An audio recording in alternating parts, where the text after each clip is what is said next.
I decided from that day forward, if I ever got my together, he would never beat me again, ever.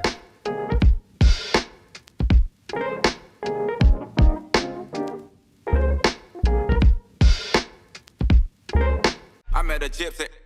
I guess we've been talking about rivalries a bit, and it seems like Eli is the enigma of, it's almost like he's unfuckwithable in a sense. And it's almost like no one even bothers, because I think Bosch is probably the only dude that can piss him off. but it's like, it just seems like mind games don't really work on him. It's like he's just going to do what he's going to do, whether you try with him or you don't. Like the Eli that shows up on Saturday night is going to get the result he's going to get. Yeah, no, and he's tough. Like I've tried everything, to be honest. Like I remember 2020, it was the Salt Lake rounds where we did them all, and it was COVID year, and you could hear a pin drop, and I did the sight lap, and same kind of thing. I was feeling good, and I was lined up next to him, and I just said, I can't remember exactly the wording, but I was like, "Hey, MFer, I hope you're ready for a battle." And he looked at me and then just looked right back where he was looking. We start our bike, and dude, he started like 20th and went through the pack, caught everyone, caught me, and I won by a hair. Like, had I not hole shot it and been out front by myself, like, dude would have won. And I remember after that, like, dude, this dude's gnarly. Like, I would have, even if someone said that to me, I would have been like, whoa, like, it would have thrown me off. And same thing, like, you can try to ride him aggressive and he'll ride you back aggressive. You can try to pass him quick or pass him late, and he's by far my biggest competitor. And like you said, he has all the ingredients. And I do think now, even on the mental side, I mean, obviously earlier in his career, I think he did struggle a little bit with, cracking or whatever you want to call it. But now he's so experienced and has won so much that, like I talked about earlier in the pod, for him to win another Supercross championship, does he want to? Absolutely. But is it a necessity? No.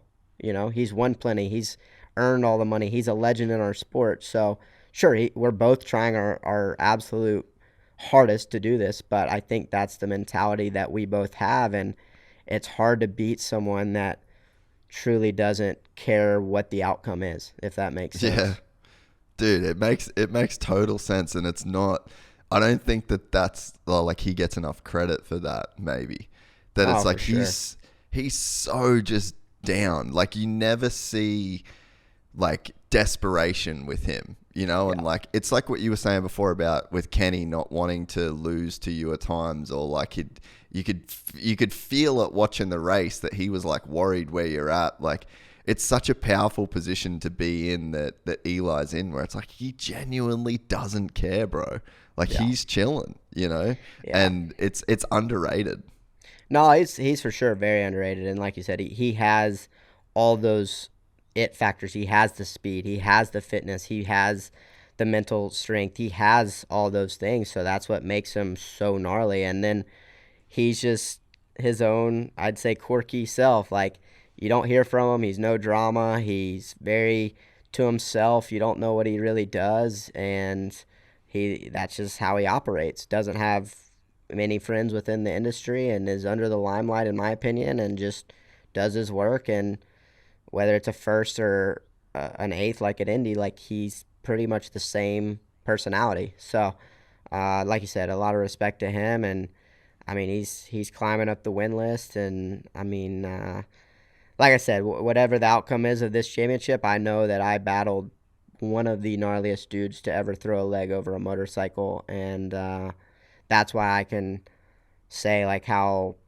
stoked I am to be in this position, and like I thrive in these opportunities, and to have it with him is super special. And I was talking about it in the media at some point, like in 19 we battled a little bit, but he had a few off races, and then like 20, same kind of thing, we battled a little bit, but he was more dominant that year. 21, he for whatever reason had his struggles and really wasn't there. I think he only won like 1 or 2 races that year, and then last year I had my struggles. So like we've never had a head-to-head, truly me and Eli championship like this one has been, and so I think that's what, as a fan, like you said, in Supercross at the moment, it's what everyone wanted, as well as all the other guys that have been involved too. So I think it's cool. We're both the guys that have 2, and yeah, we'll see who gets the 3 first, I guess. Yeah, it seriously just is like may the best man win at this point too, which is just super cool. Like that's such a, I mean, I'm sure it's a cool position for you to be in, but it's also just so rad for fans to be able to, like normally by this point in the season, like everyone's kind of over it. You know, it's like for us in Australia, it's like Sunday mornings where, you know, you get up in the morning and you don't look at Instagram or you don't whatever. Like, well, actually in Australia, you can pretty much watch it live. Over here at the moment, like I have to like not look at my phone. But it's like by this point in the season, we're just pretty much going riding on Sunday mornings. Yeah. You know, we're not all sitting around the couch, but it's like, dude, this year it's just you cannot miss a race. Like I'm trying to get up as soon as possible so that I see it, and I just don't remember that for a long time. No, I'm with you, and I think even as a racer, you don't know who's going to show up that weekend. Like you really don't. I mean, like what AP did in Detroit, like you couldn't have scripted that. No one expected that. No, like I'm with the dude every day. I didn't expect it. So I think that's where we're at, you know, or Kenny winning on the Suzuki, or like, you know, Jason can show up, or Bam. Like every weekend is something you don't know what's going to happen. And I think from a fan's perspective, it's been an amazing series.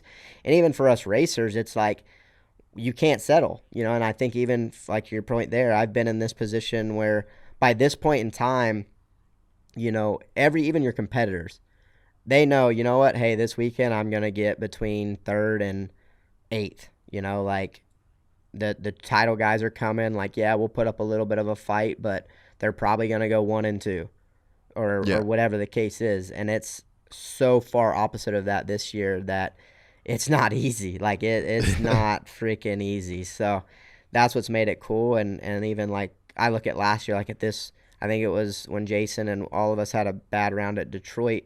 I think Eli had like he had like a 30-something point lead just after that night, and it was just like, oh man, this is boring. And even in mine in 21, like I said, at Atlanta, me and Kenny were quite close, but like it was still like a 12 to 17 point window the whole week we were there. So it's like, yeah, anything could happen, but once again, he would pretty much have to win out the series, and me, even if I got second, I was in a position to still wrap it. So like, it's not like now. I mean, like you said, I think the last time I think of this is the Stu and Chad and Ricky days, where it went to the Vegas, whatever year that was, like 06, this close and stuff. So a lot of racing left, but it's definitely getting crunch time, and yeah, I'm excited. And I think the cool thing about it too is we're going to get different tracks. You know, we got a Triple Crown at Glendale where it's super hard packed.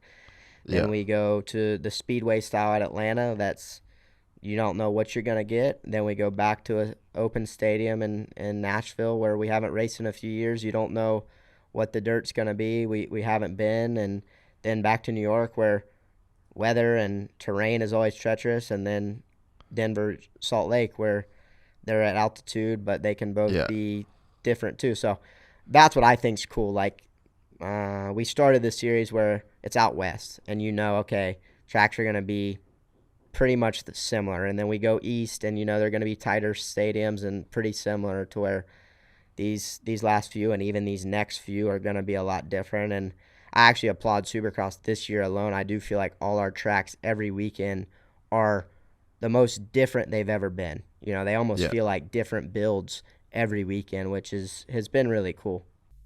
We're excited to announce the launch of our new membership site, gypsytales.com, packed with exclusive content and perks that you won't find anywhere else. This is your chance to become a part of the Gypsy Gang.